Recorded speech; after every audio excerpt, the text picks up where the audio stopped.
Olar aýdypdyrlar ya Rasulallah. Bizim obamyzda bir zinany ba, Porhan. Gaýpdan habar berýär. Sen zadyň falany ogurlapdyr diýip gürrüň tapýar. Her kim zadyny ýitirse şoňa barýar. Her kim aýyndadan bir zady biljek bolsa şoňa barýar.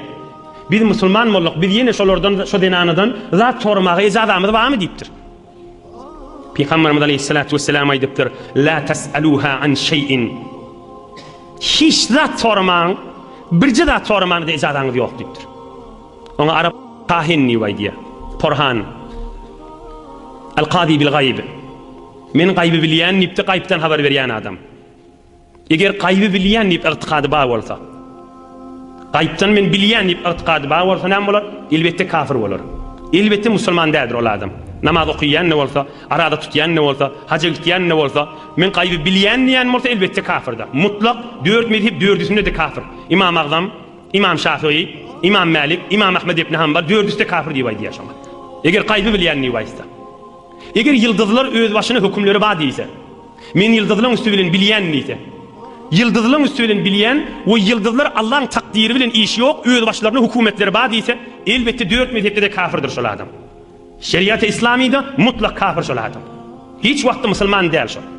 İmam Azamyň hükmi, eger şol adam jadugerlik de etýän bolsa, okyp berin mezhebimizde görüňler. Ve fi Fathil Qadir fi zahiril mezheb yecibu qatlus sahir. İmam Azamyň hükmi, bir adam jaduger bolsa, ähliň arasyny bozmana, dogan garnaş biri-birinden aýyrmaga, betdogalar berip ilgün dargatyp beren bolsa, İmam Azam aýdýar, hükümeti İslami şonu öldürmek lazım diýip aýdýar.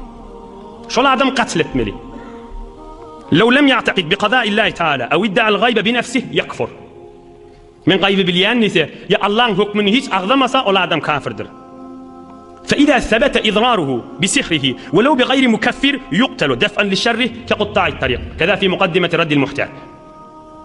Eger jaduger bolsa, Allah'a imanım bar diýen bolsa, gaýbydy bilmeýän diýen bolsa, öýde de kafir kelimeleri aýtmaýan bolsa, ýöne jadugerlik edip milletiň arasyny bozýan bolsa, onu da şonu öldürmek wajib diýip aýdýar. Edil näme ýanyk, galtaman ýanyk. Edil şol adam bir galtamanna, milletiň malyny çapyp malyny alýan adam ýanyk. Milletiň arasyny dargatyp beren adam. Oy, ahun biz näme etmeli, biziň ýolumyz näme? Hak şeriatyň berýän jogabyny inşallah işte aýtyp bereň. Hak şeriat ine jadugerlik edip milletiň arasyny bozup beren bolsa, hamana bir bariye, palaniye bahilçiliğin üstünden, kinaň üstünden, agzalaryň üstünden, hasadat içgaralyň üstünden, sen bir doga bir näçe alsaň al, dohum şu tarap bir dargasa bolýar diýilýän kep, ikisi de ulaqan haram iş, ulaqan bir dargama iş, Hudaýyň lanetiniň etegindäki adamlarda. Çykarýan pulu da haram, berilýän pul da haram, ikisi de ýöne cehennem satyn alyp duran adamda. 4 mezhebiň 4'üsünde de şeýledi. Eger aýsam maňa jyllar habar berýär, aýandadan bilýän ise. Hudaý Taala Qur'an-ı Kerimde aýdýar: "Wa ma yanbaghi lahum wa ma yastati'un innahum anis sam'i lama'zulun." Suriye Şuara ahirki aýalar onu kullanýan parada. Jynlar hiç wagtda göýüňe ödüp aýandada habar eşitmeýärler diýär. Hudaý şunu gatsan aýdýar da: "Innahum anis sam'i lama'zulun." Periştelen gurrunly asmanlarda gurruny eşitip başarmaýarlar diýär. Ohum çyn yalan bir tovar gurrunlar mizinne bilen oklaýarlar, öz adamsyna şu Porhan ulaqan haram işe diýen adamlara. Ohum o da yalançyny garşyryp aýdýar, falany dogry çykdy, dogry çykdy. Aýandadan bilýän bolsa barda şoňa men ýene ýarym saatdan näme bolýan nida? Men nime özüň näme bolýan diýeni ýarym saatdan. Eger ýarym saat 5 dagy ýene 1 saniýeden özüň näme bolýandygyny bilse, hiç başarmaz. Ýöne ola qorrak milletten tejribesi bilen ýa bir togor bir hokkolygy bilen teň agyňdan kesip aýdypty. Bar şoň jyny barmyşdy, kafir jynyna ýanyna barmyşdy, şoňa habar berýänmişdik da.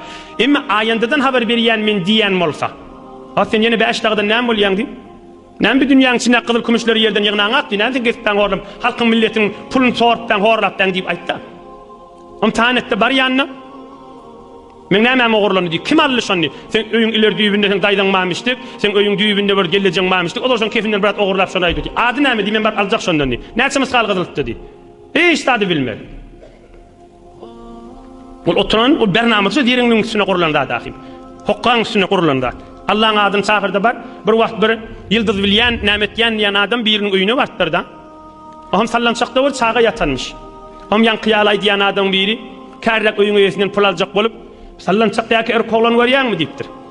Ha o näme diýipdir? Bu oglan diýipdir, öyle alim boljakdyr diýipdir. Bu oglan öyle ulukhan adam boljak, danışmand boljakdyr diýipdir. Atasyna dagy zähmetkeş boljak, näme boljak diýip gurrun etip barýaka öýesi aýdypdyr. Hay dur diýipdir, sallançak ýatan, gyýdy oglan haby diýipdir, erkek oglan diýip aýtdyň diýipdir.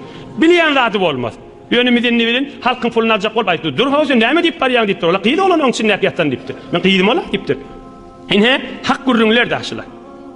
Emma nämeden bolýar? Bahilçilikden bolýar. Amany bir adam barýa, bahilçilik etjek bolup. Ona men wagtym tamam bolup barýar. İnşallah ol zererlik barada, bahilçiligi barada Hudaý köpmese inniki hefta aýdaryn. Ýöne bir näme etmeli? Ey jemaatlar, hak şeriatda bükülli we gümmür ýanmarly gurrun ýok. Hak jogabyny aýdyp bereň.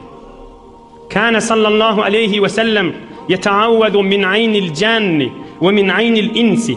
فلما نزلت سورة المعوذتين أخذ بهما وترك ما سوى ذلك رواه الترمذي والنسائي.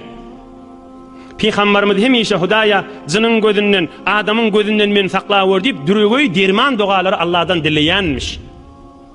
Jynyň gözünden, adamyň gözünden men sakla diýip. Ta hasanetli, ta kul a'udhu birabbil falaq bilen kul a'udhu birabbin nas nazil bolupdyr, Allah'a inip, Resulullah'a inipdir. Allah indiripdir kul a'udhu birabbil falaq kul a'udhu bin nas. Ohan Peygamberimiz näme etipdir? Hemme dogalaryny goýupdyr, ondan beýle faqat kul a'udhu birabbil falaq men kul a'udhu bin nas okuýarmyşdyr. قل أعوذ برب الفلق من شر ما خلق من شر غاسق من شر النفاثات معناه شر دي الشر دي نفاثات في العقد دون دب جادوگريت يعني هليلن شرن سقلا دي شر النفاثات معناه شو نفاثات دي جادوگر هلي دي في العقد دون تن جادوگريت çekbolýa Hudaýa şoň şerrinden sakla diýdi. Min şerri hasudun şerrinden sakla. Min şerril vesvasil hannas. Şu ikisini okuýarmyş. Erti bilen 3 kere okuýsaň, akşam 3 kere okuýsaň şerden aman bolarsyň diýipdir. Teberrük 3-4 hadis okuýaýyn.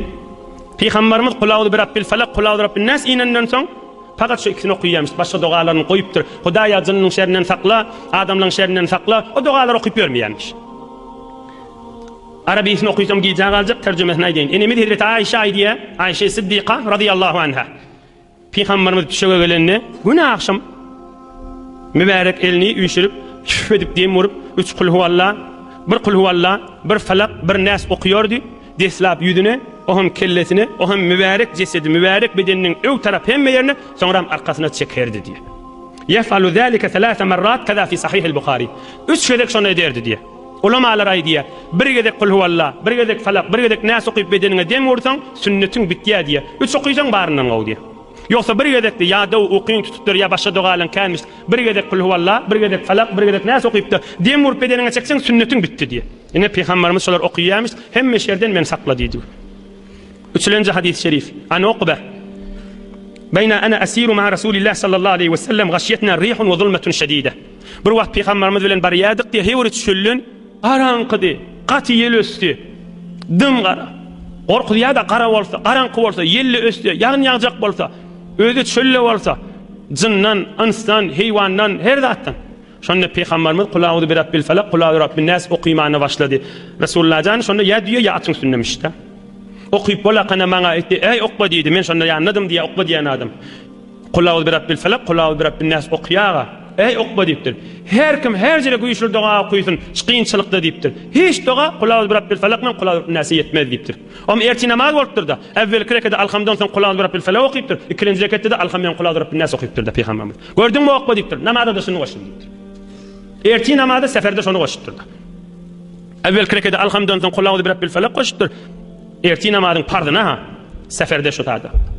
İkinji rekatda alhamdan kul a'udhu birabbin nas goşupdyr. Gördüňmi okba diýipdir. Yani ne kadar fazilatlı erti namazda uluk koşulýar da yoksa. Onun için bir ulama aýtdy, seferde hawluk maşrak bolsaň kul a'udhu birabbil falaq kul a'udhu bin nas Resulullah'ın sünnetidir diye. Par namazda koş diye.